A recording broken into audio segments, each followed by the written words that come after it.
Welcome to another episode of DD on the Spot. As always, I'm your host, Ryan Johnson. And before we get into it with our guest here today, I'd like to remind everyone that if you enjoy this content, to please give a like and subscribe down below. I'd greatly appreciate it. We have Shanice Abrams on the podcast with us. She's coming to us all the way from Maryland, where, hopefully the weather's better than it is here in Minnesota, because we are dealing with a rainstorm right now. But, one thing I've learned throughout this podcast is you never know. But most importantly, she's a bodybuilder, and she's just on to share her health and fitness journey and, talk all things health and fitness. But most importantly, she's our current guest. Thank you so much for coming on. Oh, of course. Thanks for having me. Well, now a question that I ask every single guest that I've had on. What is the weather like in your neck of the woods right now? It's actually a little chilly. It's starting to be fall, so it's that where it's three different seasons in one day. So in the morning, it's like 50-ish, cool, and then by noon it gets up to like close to 70, and then by the time 4 o'clock rolls back around, it's going to be back in like the 50s and windy and chilly. Anyone that tells me that they've never that I've never understood what being bipolar is like, I always tell them you've never lived in Minnesota. So, yeah, it's just, we'll have one day, where it's 80 degrees and the next day it's negative 40 and just, your car's frozen solid. But yeah, at least the leaves are starting to fall now, and it's the most beautiful time of the year. And it's like, this is the time of the year where I just like to go on drives and just enjoy the countryside and just, yeah. That's one of the things that I'm actually going to go to the world's largest candy store in Minnesota. We have is about 15 miles away from me. And after I'm done talking to you, I am going there so I can get some of that flavored root beer that they have to enjoy myself a nice little weekend here of just sitting around watching football and drinking root beer. Basically, I'm a sweets person, but not candy. As you can tell, I'm the oldest 27-year-old you've ever met. I'm going to get root beer to drink on a weekend. Yeah, that's how But before we get into my depressing life, because obviously you've gotten a little sneak peek of it right there, why don't you give us your backstory on what really inspired and motivated you to get in shape and how that led to where you're currently at right now? That's always a very tough question for me. Because this has kind of been my life as far as health and fitness. Started at a very young age. My parents were the kind of parents that any sports, anything that I could be involved in recreation wise, they were pushing me out to do it. So I was in dance, I was in gymnastics, I was in basketball, I was in everything at a very young age. So I've always been very athletic. And then high school, I played basketball and I ran track. And then going in my pursuit to go to college, I had to kind of pick one because, with sports, you got to pick your focus, and that's where you're going to get the scholarship from. So I chose track. I competed in track and field in college, and then even competed professionally for about 2 years. Um, and then moved down to Florida and had this crazy switch over because when I had first moved down to Florida, CrossFit was very big. So I started competing in CrossFit, and I did that for a couple of years, and then moved back up here to the DC, Maryland, Virginia area. And when I moved back up here, CrossFit wasn't as big up here, so I started filtering back into like the normal gym life. And then as of about what are we in now? 2021. So 2019, I kind of got thrown into this bodybuilding thing by my trainer. So, and here we are, almost 2 years later from my first show. So was it literally your trainer just saying, "Hey, you look like you compete in bodybuilding right now"? Yep.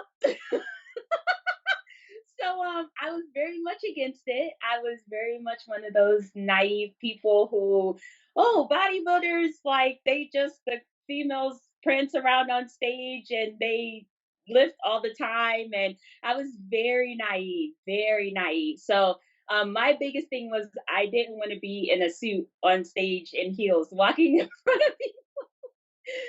So my trainer, who I love him to death, that is my family, my brother, he believed in me, and kind of slowly but surely started prepping me to step on stage kind of without me knowing at first.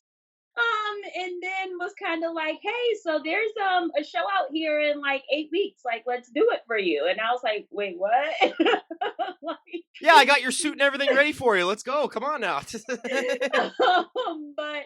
yes, and then I did it once, and took a lot of titles.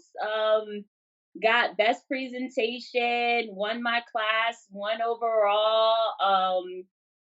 and I like 4 or 5 awards that day. And it literally was just something I was just doing. So then after that, it was kind of like, wow, I could possibly be pretty good at this. So let me actually start paying attention to things and maybe actually take a shot at it. So that's kind of how this happened. So you got the award for best presentation even though you only knew 8 weeks ahead of time that you were gonna be competing in a bodybuilding show? Yes, very much so.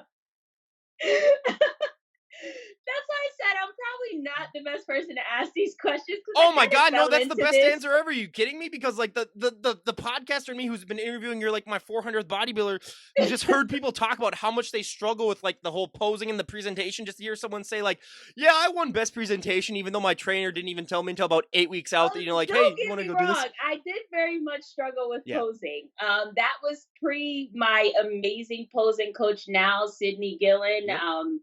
So yes, before then, it was bad. I look back now and I cringe, but Hey. yeah, it was good enough. Because I had my first posing coach who lived out here, so she was a former IFBB pro, so she was able to help me out. And one of the things that people don't understand about this lifestyle though too is the nutrition. Like I told you before, that's the one thing that I struggled with. What was that nutritional change like for you? Because obviously you're fueling yourself first of all differently when you're a track athlete. Then also when you're doing CrossFit, it's a little bit different. And now with bodybuilding, what has that ever evolving nutritional change been like for you? It's been an eye opener. Anyone who follows me or knows me knows I love food. I'm very huge on food. Like every time I get a cheat, I'm trying every local spot. I am.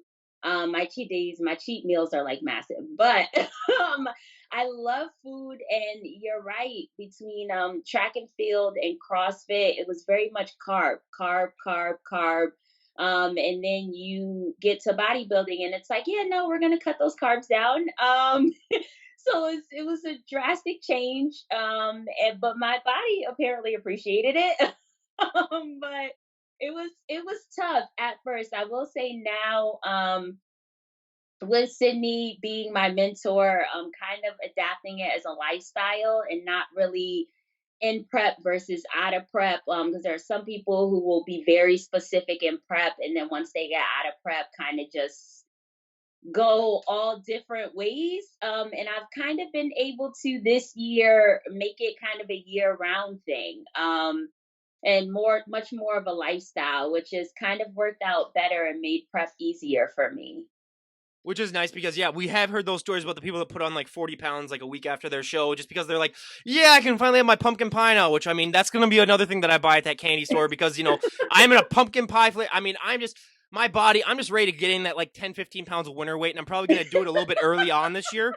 But hey, going through all this COVID stuff and everything that we've been going on the last couple of years, I deserve it at least. So that's You gonna be do, that's you gonna be do. my that's You gonna be when go I at look it. at myself in the mirror then and I almost cry then looking at myself, when I gain that 15 pounds, I'm gonna be like, okay, you know what, you deserve this. So just remember that. But I mean, especially in this lifestyle, I mean, I love to talk genetics because so many people do not understand. Everyone's on Instagram. Oh my god, I want his arms, Yeah. I want her abs, I want their back. I just want to strangle them and just be like, you do not understand that if you work out just like they do, you are not going to look just like they do. And Hmm. I mean, I have to deal with that all the time, but whenever someone first gets started working out, they always have that one body part that really, really takes off. They don't have to train as much. And then Hmm. they have that one body part that they just have to drag into oblivion basically to get any results in it. For me, my back was the one thing that really took off for me. That's just, I don't know why, but I'm also 6'3", so my legs and my lower body are just absolutely shot where I always tell the joke, I could inject pure muscle into my legs and they wouldn't even gain an ounce. And it's like, don't even get me started on calves. I mean, calves, I could do 10,000 calf raises a day. Nothing would ever happen. Like I have photos of myself that I'm going to share on Instagram one of these days because I'm just so embarrassed. But what were those body parts for you when you were getting started? What was one that really took off and then one that really dragged behind? So I was fortunate enough, I will say my legs. Have been because I ran track, but it's a positive and a negative because while I do have the mass from being a sprinter, it takes a lot of work to bring them down. But when I bring them down, I still am able to keep a good portion of mass. So that quad sweep that a lot of people want so bad, I kind of have that naturally.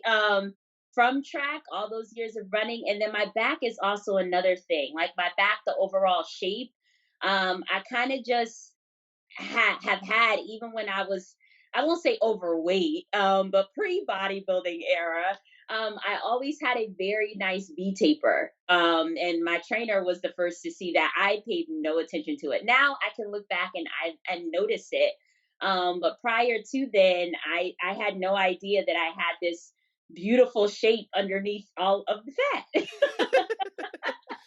Hey, hey, that is great. And I mean, I love asking that because so many of the different answers that I have, and it just shows that, not everyone is built the same. And it's just, yeah, and that's one thing that you really learn with this sport. But another thing that I've learned just from talking to people and from experiencing part of it myself is that this is so much more of a mental sport than it is a physical sport.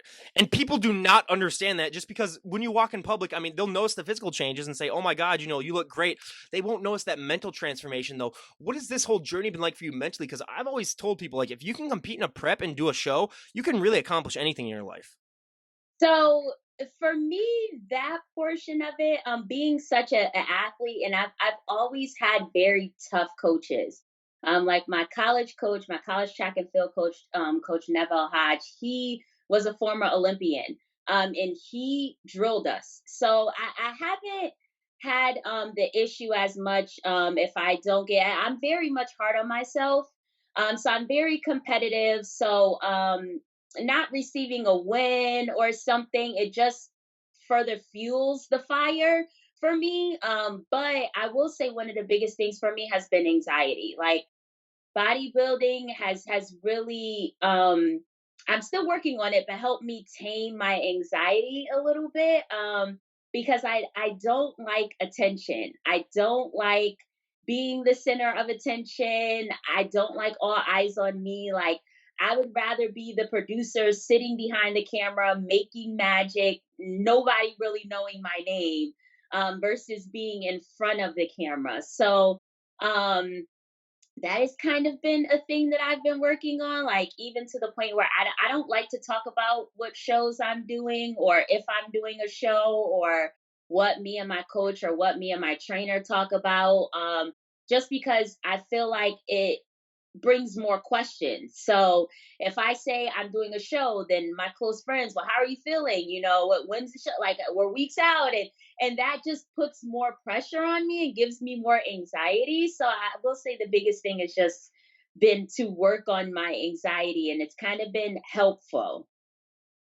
Well, you want to talk about anxiety? I was a tight end in football in high school, and my first ever high school touchdown, my legs were shaking on the sidelines right afterwards. Right after I got done with I was like, "Oh my God, this is." So yeah, me too. That I mean, I understand that anxiety struggle bus, 100%. As much as I like to show people that I don't have it, trust me. As soon as this record button goes off and I close my laptop, I'm like, holy crap, I can't believe I even did that. So yeah, it's yeah, Same, one same. hundred 100% there. But I mean, one of the biggest myths and misconceptions that I love to bust on this podcast, and I ask it almost every podcast, is that, I mean, it has gotten better the last, 5 or so years, but there's still so many women that have that fear, especially that if they walk into the gym and they pick up one dumbbell, they're going to put on 50 pounds of muscle overnight.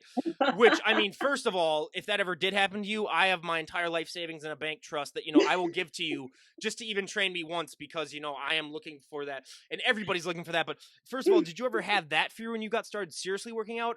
And even if you didn't, I mean, I bet you still hear that all the time. How do you like to respond to that? I did not have that issue. Once again, I was fortunate enough that being a college track and field athlete, like our strength and conditioning coach was a former power lifter, like an Olympic power lifter. So I started off lifting heavy in college. Like we were doing percentages of maxes for squat, deadlift, squat cleans, everything. And then even moving over to CrossFit, I've always been like naturally able to lift heavier. I've always been very strong, and my friends, would make fun of me. Like they would always want to call me on moving day, and they'd be like, "Yeah, she can handle the refrigerator by herself." So I've never really had that issue, but for me, in terms of bodybuilding, I did struggle a lot with being strong and powerful, but still feeling beautiful as a woman.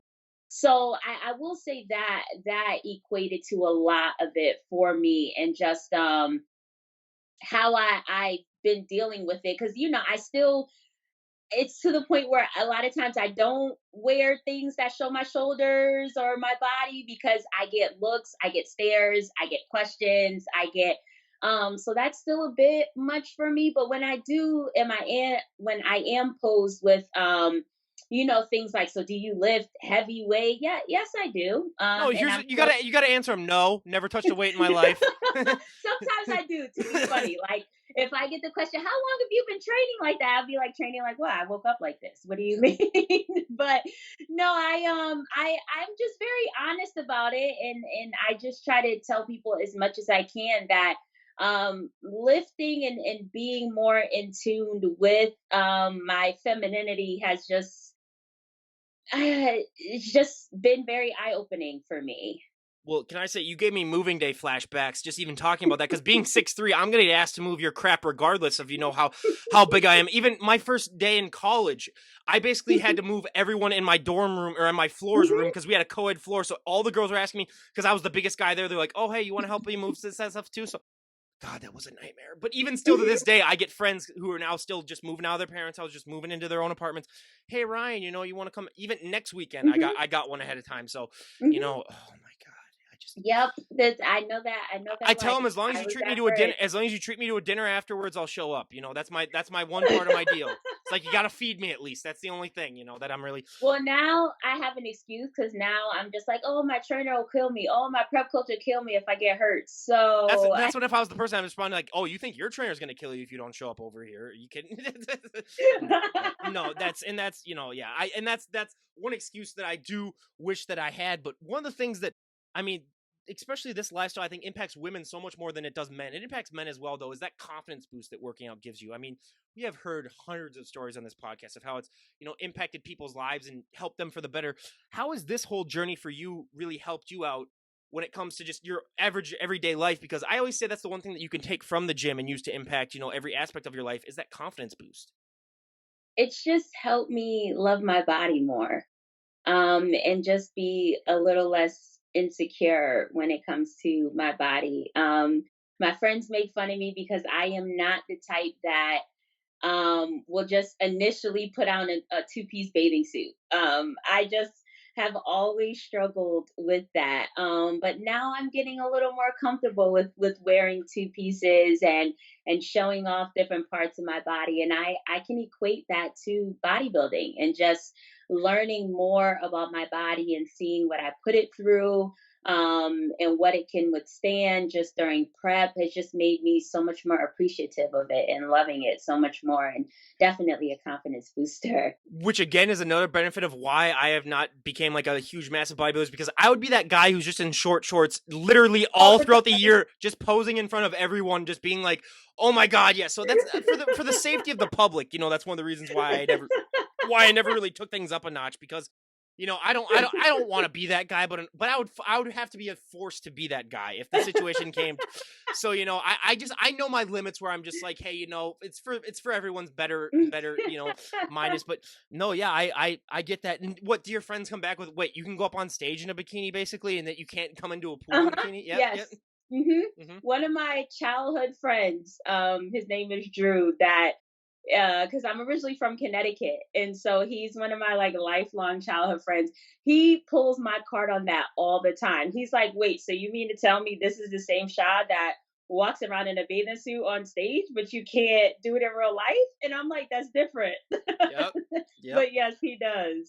Yeah, we have heard that a lot as well, and I mean that also going on to that whole sort of aspect is I mean I love to talk posing on this show because I would have never guessed in a million years that for so many of these competitors it is the hardest thing for them. I like to compare it now to being a perfect driver, where you can be a great driver, you can never be a perfect driver. You can be a great poser, you can never be a perfect poser. It's always ever evolving. What has your experience with posing been like?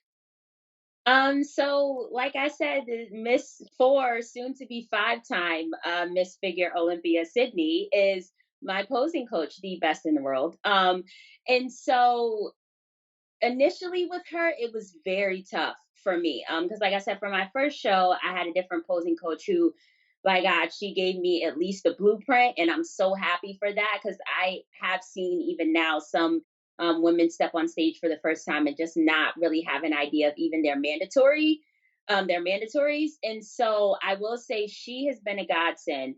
Um, and her and I have been able to form a relationship because of it. So she has been able to really show me how to showcase my body, and I'm still learning a lot. Like I still, hands down, am not the best poser, but I'm learning how to be more in tune with not really having to flex so hard and just ultimately just presenting the package, just letting it flow all together is kind of one of the biggest things that she has taught me.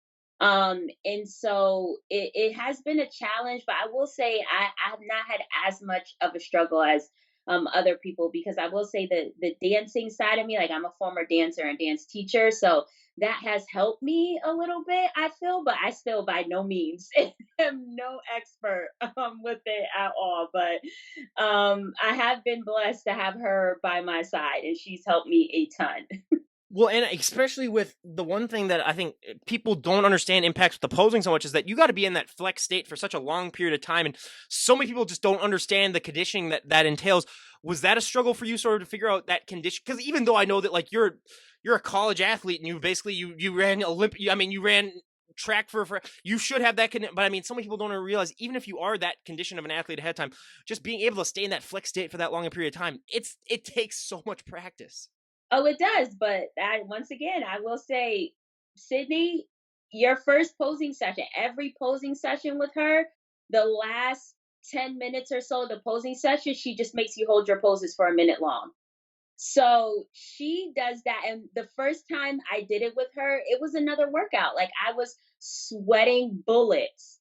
And it's nothing like I've ever experienced before. But once again, thank God for her, because it was there have been several times since then, like including New York Pro that I did, where the judges were having a tough time, and were literally holding us in our poses for long periods of time. And lucky enough, I had that conditioning where I was able to hold those poses. But it's very, very important. Yeah, that's definitely a thing there. And I mean, what is that moment like for you and get to walk up on that stage after you've worked, your butt off, basically, to go through a prep, which is not the most fun time, to finally be able to step on that stage and, show off all that hard work that you've worked so hard on. What is that moment like for you? So for me, it's the opposite of what everyone else thinks. For me, the hardest part is the stage. For me, that's the toughest part because of my anxiety. So because of that, I literally have to do a lot. Music is an outlet for me. So even all the way up until stepping on stage, I have to listen to music to calm myself. And so while I'm on the stage, I literally have to, like, right before I step on, I have to snap into a whole new person. And it's so funny because Sydney just, even once again, as my mentor, has said one of her biggest things is like before she steps on stage, she's just like, F it. Like, like you just gotta go with it. You did whatever you could. So now I have that channeled in me, that right before I step on stage, I kind of just have that F it. It is what it is, and just step up those steps and go onto that stage mentality. So for me, like I said, it's the toughest part. While prep is tough, being a former college and professional athlete, it's not the hardest for me. The stage is actually the hardest for me. Do you have a go-to song that you like to listen to before you go on stage?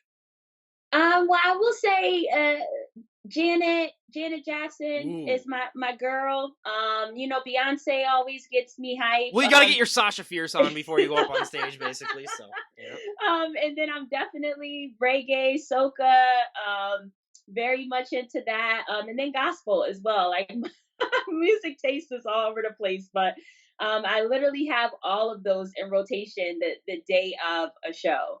Yeah, see, I'd be that dude blasting Metallica in the corner, basically, and everyone's like, "What the hell is going on with this guy over here?" And I just be, so yeah, again, for the betterment, of everyone. I just got to keep reminding everyone that. But when you're on stage, does time seem to slow down, or does it seem to speed up, or is it sort of a mixture? Speed up for sure.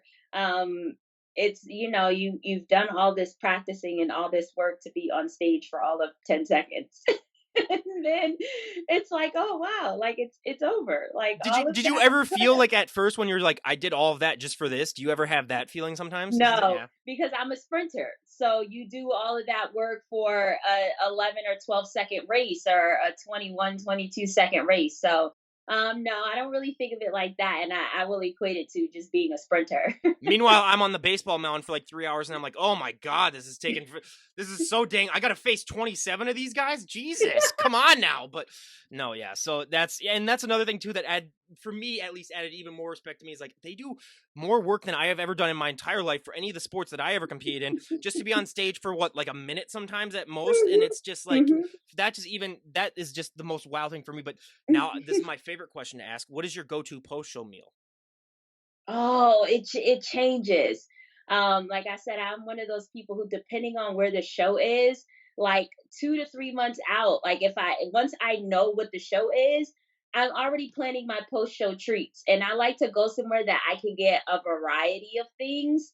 Or if I have to, I will go and get takeout from other places and bring it to one centralized place. So it depends on where I'm at. I'm looking at reviews, I'm looking at Instagram pages to kind of narrow it down and figure it out.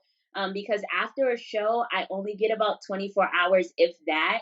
Like I get dinner and then I get like that breakfast and maybe lunch, depending on what my coach says. So I go all in for those 3 meals, and then I have to wheel it back in by the time I fly back, and I'm back on meal prep, reversing out. Well, please tell me at least that you're not one of those people who during prep you like watch all those cooking shows and fast food, like all those fast food networks because we have those people on there. And I'm like, why do you torture yourself like that?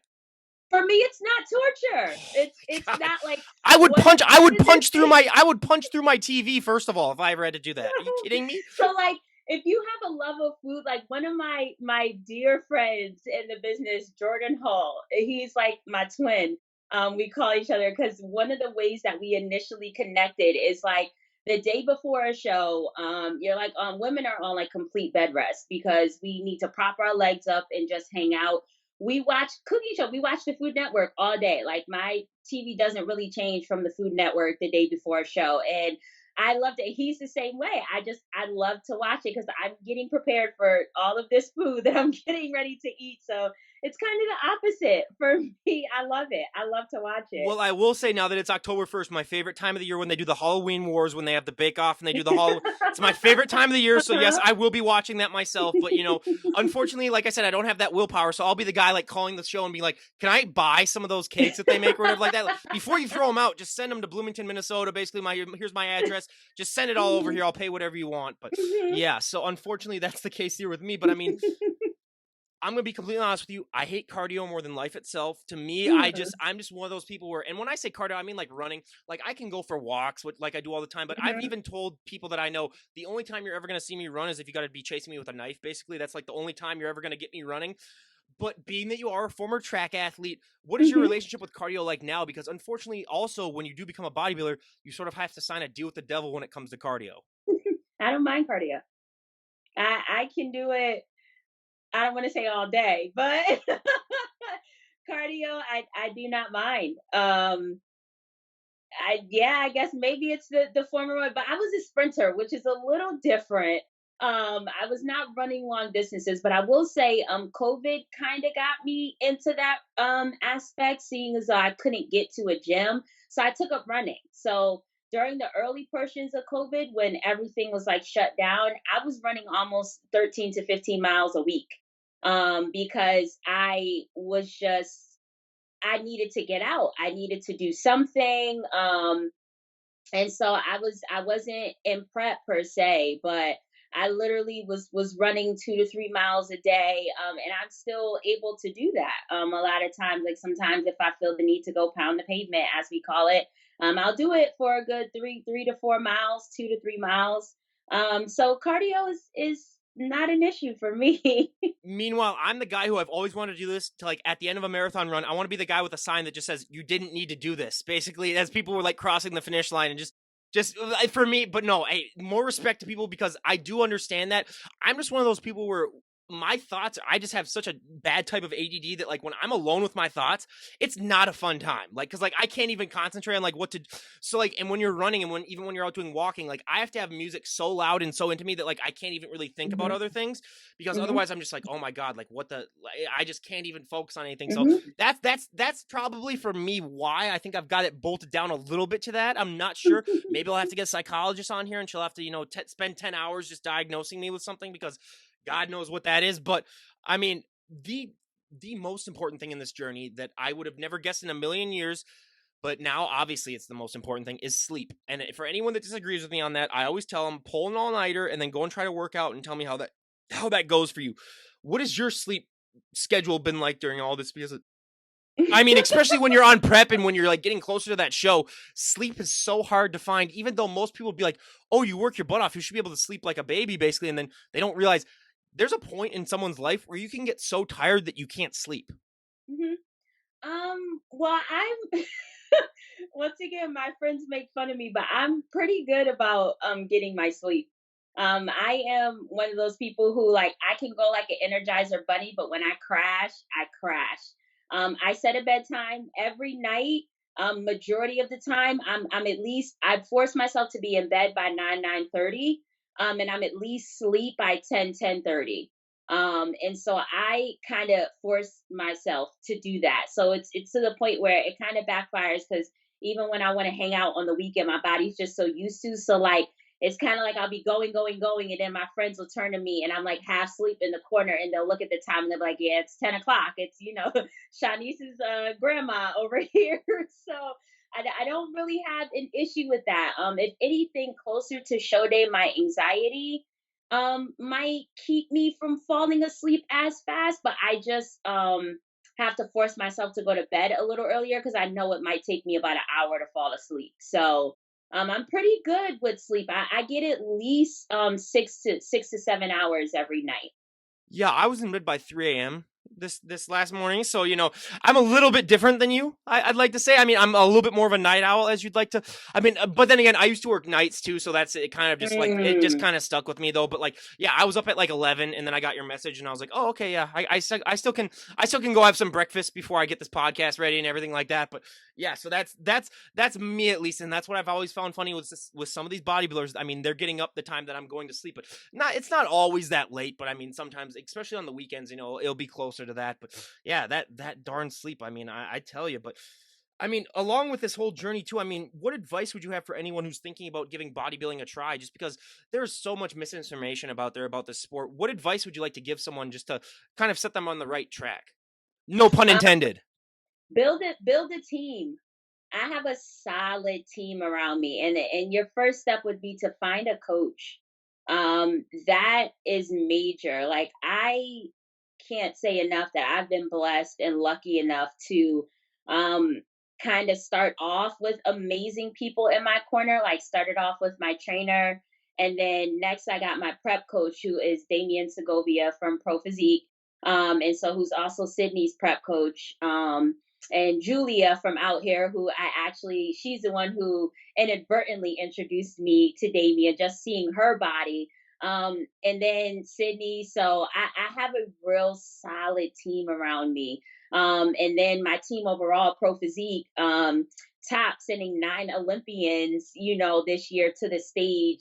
It's just it makes you want to really know more about the sport and really pushes me. So I will say that the biggest thing is to find your prep coach, find your team, and build upon that because you won't know everything and you need someone who actually has that insight that you can trust. And if someone were to walk up to you and say, we made the decision, you can change one thing about the sport of bodybuilding and everyone would go along with it, what would be one thing that you'd like to see changed? Um, I would say the amount of shows for figure when it comes to the bodybuilders, they get a lot of the big shows, and then men's physique, bikini, now even wellness gets a lot of shows. But I want to say for like figure, it's not a lot of shows that we get to pick from. And so it makes it very competitive, which can be a good thing. But in the figure community, we all kind of want to see one another win, and it's tough to do that when you don't have as many shows. So sometimes you have friends who aren't making first call outs, and it's very tough um, for even people who are stepping on the stage and having pro debuts. So I will say I would like to see a couple more shows for figure, but I do see that kind of happening. Like already for 2022, I do see some shows that haven't had figure before add figure. Like the Wasatch Warrior show, which was my pro debut this past April, they added figure to the rotation. So I am seeing it. So I just would like to see it a little bit more. Well, and being a figure competitor, the number one pose that we hear of is the hardest for most people to develop is that lat spread. How long did that take you? Because we've had guests on here that it took them years to develop that. Was that a struggle at all for you to just get that lat spread? Because yeah, that is one too where that's by far the hardest one that I've heard.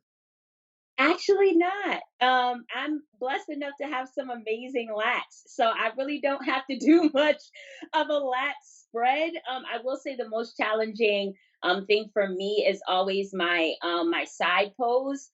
Because Sydney gets on me all the time. I have issues really poking that lat out, but the front and the back, specifically the back, oh no, I don't really have to do much in that back pose because I'm blessed enough to have amazing lats. Hey, hey, another great genetic thing right there, and yeah, and that's awesome. But what was that moment like for you when they announced your name and you realized, oh my god, I'm pro now?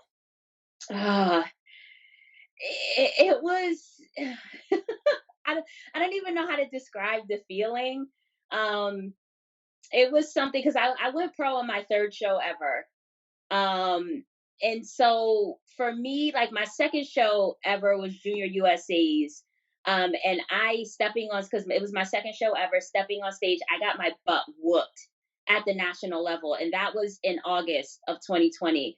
Got my butt whooped, was like last place in my class. And um after talking to my prep coach, he was like, "Look, like if you want to go again, give another shot at it this season. Universe is going on in November." He's like, "We have like about 9 weeks." He's like, "So do you want to go?" I said, "Oh yeah, like I'm all in. Like I'm not gonna let the stage defeat me." So I kind of went into the mind frame. I was like, "Oh, they're gonna give me my pro card. Like I'm gonna get my pro card this show." So, but when they actually announced my name that I was a new IFBB pro, it was kind of surreal for me. I will say I didn't really bask in it for I wasn't one who like I said, I don't do the hoopla. I right after I enjoyed it for maybe a day, but then I was like, all right, what's next? Like I'm stepping on the pro stage. I have to get myself together for that. So it was surreal. I was able to bask in it for a little bit, but I once again am not one for titles. To me, you can receive a pro card, but if you can't step on stage and receive first call outs or top or even second call outs or bang with the best of them, to me, you still have a lot of work to do. So the pro card was great, but it wasn't everything for me. I still had a lot of work to do and still have a lot of work to do. That's the one thing about bodybuilding. I mean, you can never fully master it. I mean, it's always, even if you're the 10-time Olympian champ, I mean, you still got to focus on Hmm. things, which, I mean, the person in me is just like, oh my God, can't I just get to that completed package already where I don't have to worry about everything? But, hey, that's the sport for you. But when we talk to a year from today, where would you like to be at in your bodybuilding journey? Where would you like to be at just in your overall life? What are some goals that you'd like to have achieved when we talk to a year from today? Oh, I'm very big on motivating and impacting those. So definitely just trying to be more open even on my social media, like even though I don't like the attention, but just be more open, showcasing my body, showcasing my workouts, showing women that it is hard work, but you can have somebody like me in your corner. Like there are a lot of ladies that I know, even on my team for Pro Physiques, that have not achieved their pro status yet. So I'm still trying to encourage them.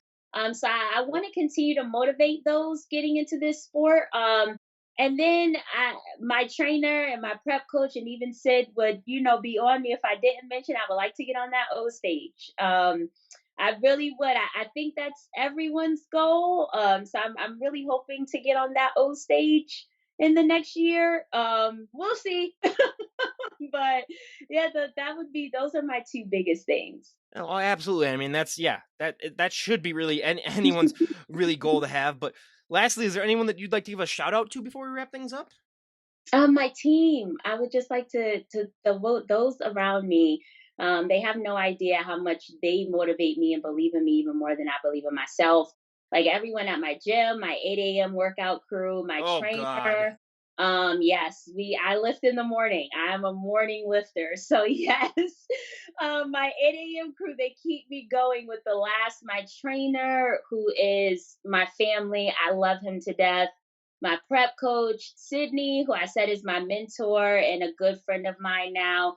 And even like my sidekick, my twin Jordan, he is there to just um, center me when I need it. And a lot of people I met in the bodybuilding community that have just been very much friends and just so open and so nice to me. I have a lot of little sisters and brothers. I have a lot of older brothers and sisters in this community. So just want to shout out everyone who's in my close circle and in my corner. Well, how important to use that too? Because I found, especially with female bodybuilding, I mean, this is the one of the rare sports where everyone generally does care about each other and like wants other people to succeed. Where you look in most other sports, that's not necessarily the case.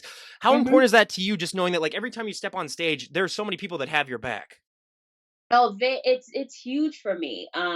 Like my parents are my biggest fans. They come to every show, have been to every one of my shows, and I couldn't do it without them. I couldn't do it without my 8 a.m. workout crew pushing me, my trainer constantly pushing me, Sydney even telling me, I want to see you on that old stage. Jordan, they're all just very important. Even my ladies, like I have a group of friends who have never competed before. They're just close girlfriends of mine. That they tell me all the time, we're so proud of you. Like they knew me before bodybuilding, and they're like, we don't know who this person is, but we love her. Like, so just it's very much important to have that mental stability around you. And I've been very much blessed to have people around me who actually believe in me, like I said, more than I even believe in myself. Yeah. That is, yeah, that is definitely the definition of, what really makes a champion in this sport is, having that support because we've had guests on here that do not have that support. And it makes their journey Mhm. so much harder Mhm. than it needs to be. But I mean, again, you guys, everyone go and give her a follow on her Instagram page down below. I'll leave a link and buyer beware though, you will get inspired to get off that couch and stop eating those Twinkies and, maybe go for a little bit of a walk. Now I'm not endorsing anyone to go for a run because, you're on your own then if you do that. I don't have your back then and there, but everyone, we cannot thank you enough for coming on and sharing your journey. It was a Thank you pleasure for having you on. having me. I really do appreciate it. No one ever wants to interview me. So Hey, I chose the right demographic then. I was like, not too many people are talking to bodybuilders. So, hey, we got something. No, but yeah, and that's great. And I will definitely be having you on again. Even though, like she said, it was her first time doing a podcast. She did great, everyone. I think every one of our, listeners will agree on that. But, again, you guys, yeah, we cannot thank her enough. And like I said, go and give her a follow. And this is Ryan Johnson, DD on the spot, signing off. Have a great day, everyone. thank you.